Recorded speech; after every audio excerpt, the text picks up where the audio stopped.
Men are big on authenticity, even if they don't use the word. Why? Because women are big on it.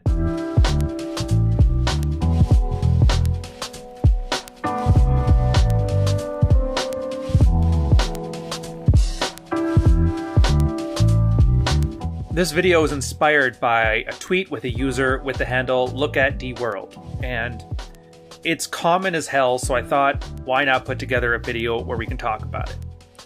In this one, she says, men should be naturally attractive, live life on their own terms, and create the life they want, rather than learning to be attractive with tricks and techniques to pretend you're someone you're not. And if you're a woman watching this, you probably understand exactly what she means. The problem is, this is a female solution to a female problem. Men do not have intrinsic worth, so it's entirely possible that being yourself is the worst thing to tell a guy because his authentic, natural self is objectively unattractive. And don't get me started on the idea of being naturally attractive. That's a meaningless term. It's what I call a container word.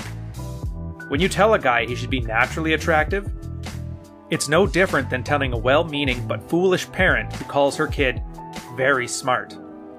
What you're actually saying is this should come effortlessly or not at all. And here's the problem. Sticking with the smart guy analogy here. Smart guys are told they are smart. Smart guys treat their smartness as an identity. I know because I used to be this guy. And once we make something our identity, it becomes our ego. And we protect it against all better sense. Our ego is not our friend. So the smart guy ends up not doing anything that becomes difficult, because if it doesn't come effortlessly, then we have to make a choice. We can feed our ego by making an excuse why we can't be bothered, or accept that you're not so smart that you'll never face challenges. And most people take their ego. So when you're told to be yourself, to be naturally attractive, which is a meaningless term with horrible implications, guys who get girls without any self-awareness are the naturals. They do things that make them attractive. They have status, they have physique, they have charisma, and charm to some extent or another. They don't know why, they just are. And you wouldn't know either if you had a few good experiences when you were still growing up in those formative years. But most guys don't get the luxury. So, thank your mom for telling you to be yourself, and thank your dad for not correcting her. When you tell a guy to be naturally attractive, what you're telling him is that you don't do things that get outside your comfort zone. If you don't like bars, don't go to bars. If you think it's disrespectful to tell a girl you want to sleep with her, then don't let her know you want to. If you don't want to treat a girl like a piece of meat because she's the mother of your children, well then don't treat her like a piece of meat, she's the mother of your children. Do you see the issue here? Consider the fact that who you are when you're being natural is unattractive and self-sabotaging when it comes to male and female sexual dynamics.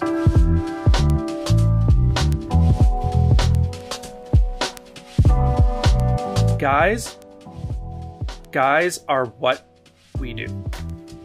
We aren't intrinsically valuable. Women are, because they were given the plumbing at birth. A great metaphor to describe this is saying girls are flowers. Flowers are perfect the instant you pluck them, but it's a race against time to find a pot before they wither and die. Men, on the other hand, men are clay. Clay is a useless blob of dirt.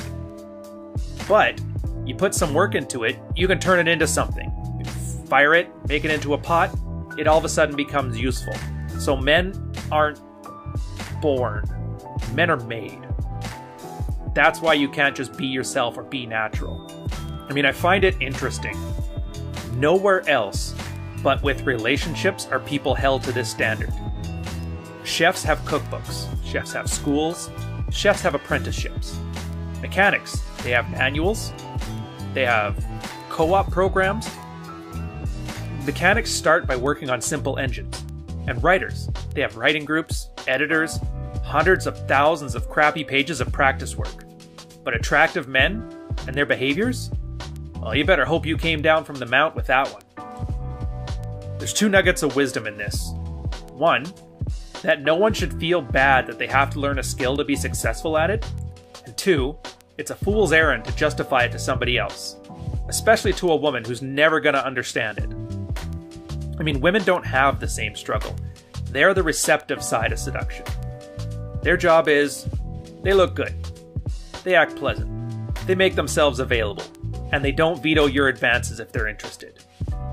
A girl would rather go home alone than take the chance of rejection by approaching that guy, even if she knows he's interested in her.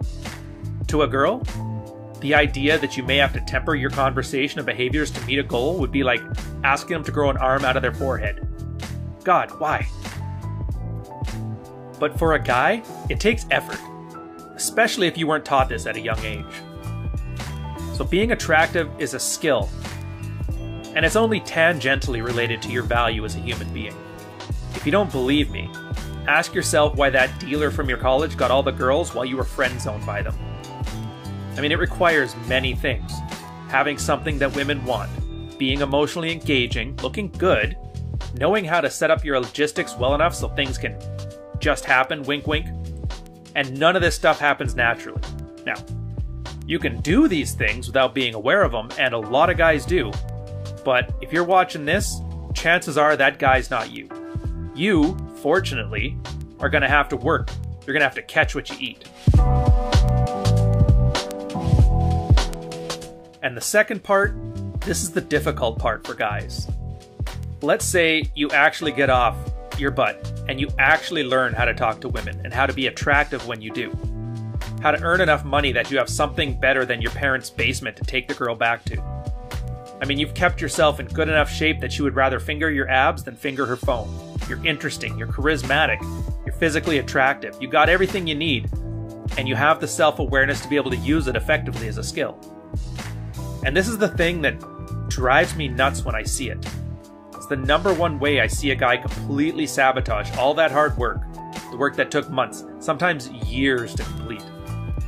They keep talking about the rules to the game, hoping the girl will thank them for it. If there is one quality about men that I would remove without hesitation, validation seeking would be the one, hands down. I say that because the reason girls think being naturally attractive is a good thing is because the people that were attractive, those who approached them and were attractive when they did it, they didn't talk to her about what it took for them to be attractive. They just did it. And she got to enjoy the ride. And I get it. If you've spent all this time working hard, being a better you, sacrificing so much in the short term that being yourself is actually attractive, well then, who after all this doesn't want a pat on the head and his own Attaboy award with a golden picture frame right above the mantle? Who doesn't want the princess at the end of the castle? Well, you don't.